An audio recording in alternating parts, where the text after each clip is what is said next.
Clay soil is the kind of ground that frustrates even seasoned gardeners. It compacts hard in summer, holds water like cement in winter, and leaves plants struggling for air and drainage.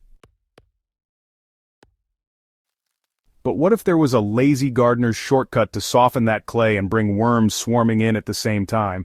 The answer comes down to a surprisingly simple trick: cardboard and water. When used the right way, this combination builds worm tunnels that open clay soil, creating natural drainage and aeration that no heavy tool can match. Cardboard is rich in carbon, which makes it irresistible to soil fungi and bacteria. When it begins to soften under moisture, it becomes a perfect food source for earthworms. Worms are not just chewing it down, they are dragging pieces deeper into the soil, leaving behind tunnels lined with castings. Each casting is packed with nutrients and microbes, while the tunnels themselves act as permanent pathways for roots and water. Unlike surface mulching, which can take months to influence deeper layers, cardboard buried in strips or sheets creates a direct invitation for worms to go where you need them most, into the heavy clay itself. Clay soil is notoriously uneven with water. It either stays waterlogged or turns bone dry. Cardboard on its own won't break down quickly if it stays dry, and it can turn slimy if buried in a soaked layer. Watering the cardboard just enough before applying it ensures that microbes get to work instantly, softening its fibers. The goal is to saturate the sheet until pliable but not dripping. That moisture primes the material for microbial activity and keeps worms interested from the first day.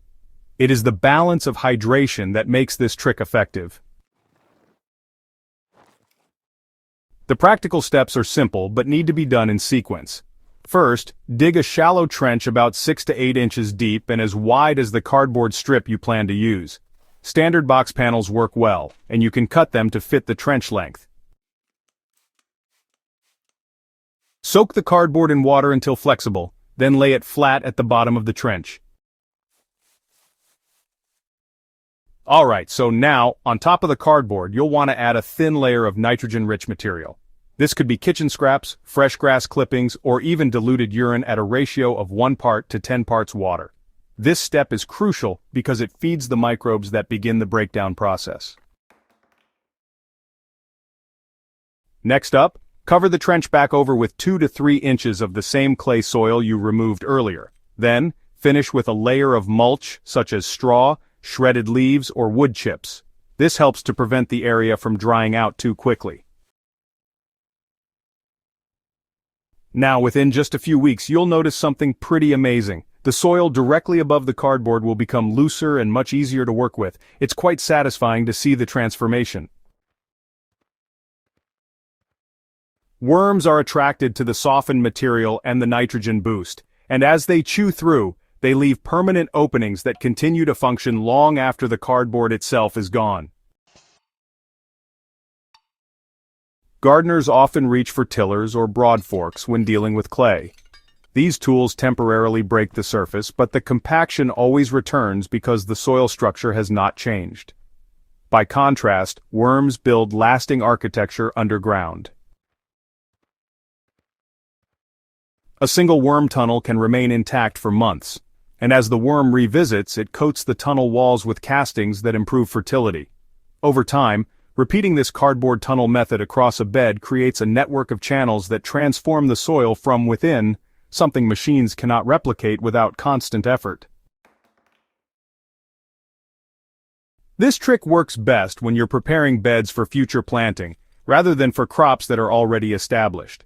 Setting it up in the fall means the cardboard has the entire winter to decompose, and by spring, the soil is already looser and just full of worm life. In smaller gardens, creating one worm tunnel trench every 2 to 3 feet is enough to steadily improve an entire bed.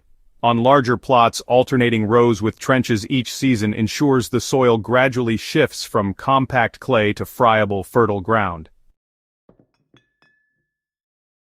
Even in containers or raised beds that use heavy native soil, a buried strip of watered cardboard with a topping of greens can invite worms upward from below.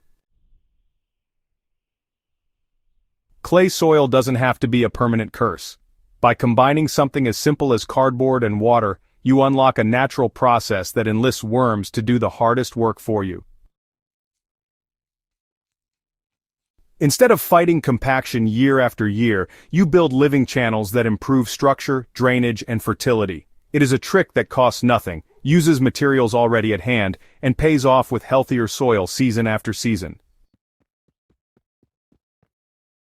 If this method gave you a new way to tackle heavy clay without breaking your back, make sure to subscribe to Hydrohaven and share this with fellow gardeners. The more we learn to partner with worms and microbes, the richer and easier our gardens become.